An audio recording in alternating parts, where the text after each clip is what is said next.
Hello. Thanks for tuning in to this short lecture on genre in the context of the American Western.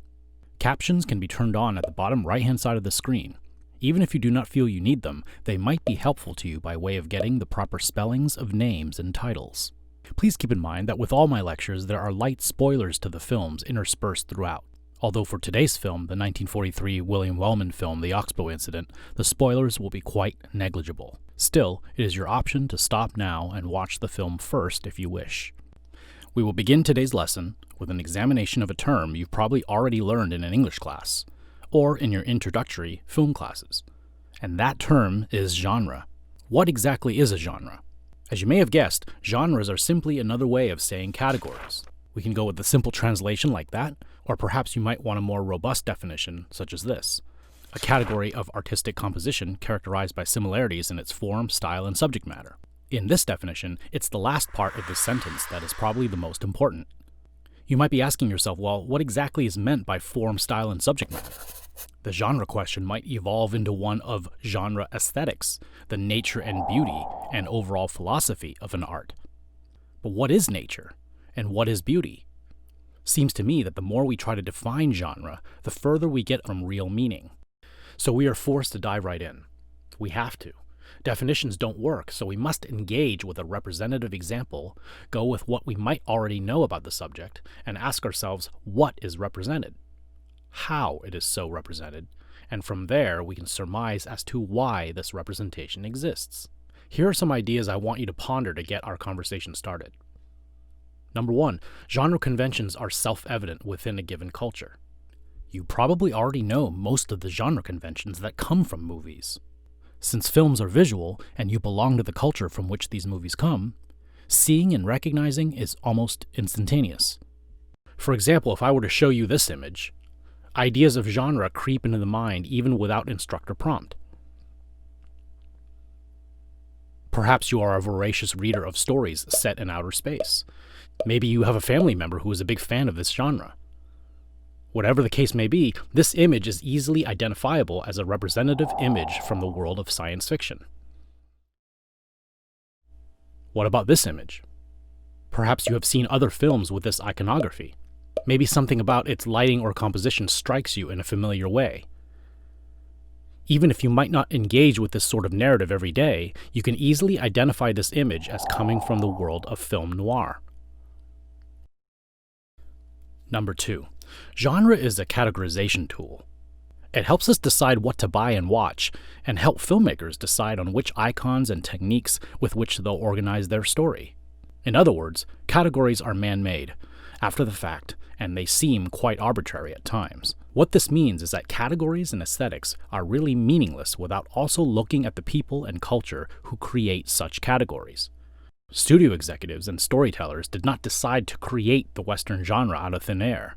The Western was a label used to identify films that had already been created that seemingly dealt with our collective fear of the unpredictable, our collective fear of nature, mass immigration, human violence. As the authors Richard Barsam and Dave Monahan would put it, it gives narrative voice to something that is essential. As our world evolves, so too do genre films evolve to satisfy audience taste. We know that the existence of genre is itself an indicator of sophistication, and it suggests that it comes from a culture where people tell stories the same way over and over again, at least societies that are used to hearing stories told a certain way.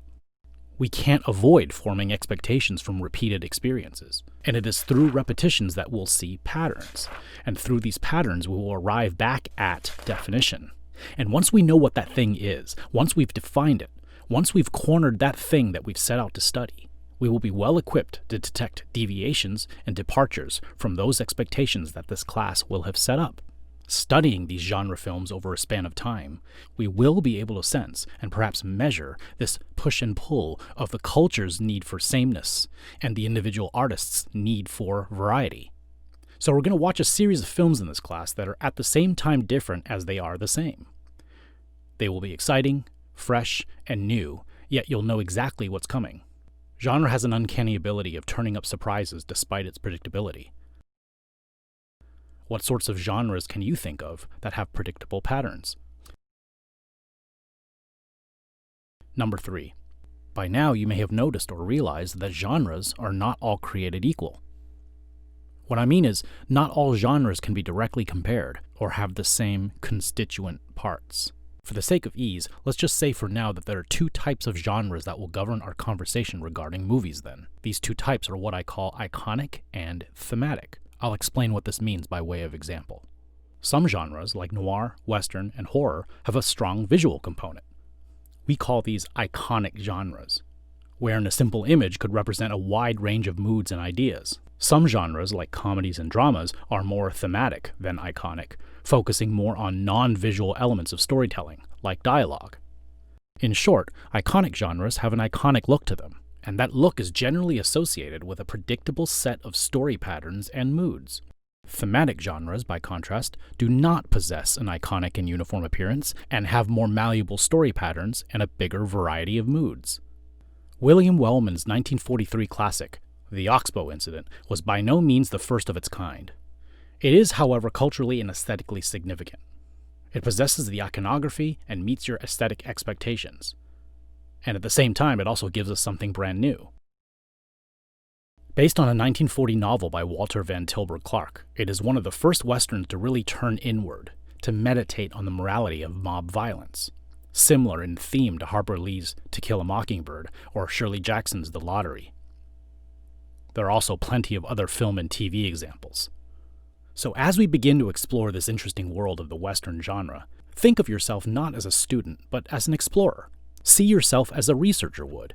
When we look at a particular image, or look at a particular film, what genre of literature or art is being evoked here?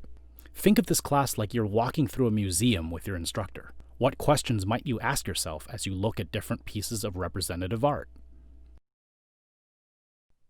Thanks for watching.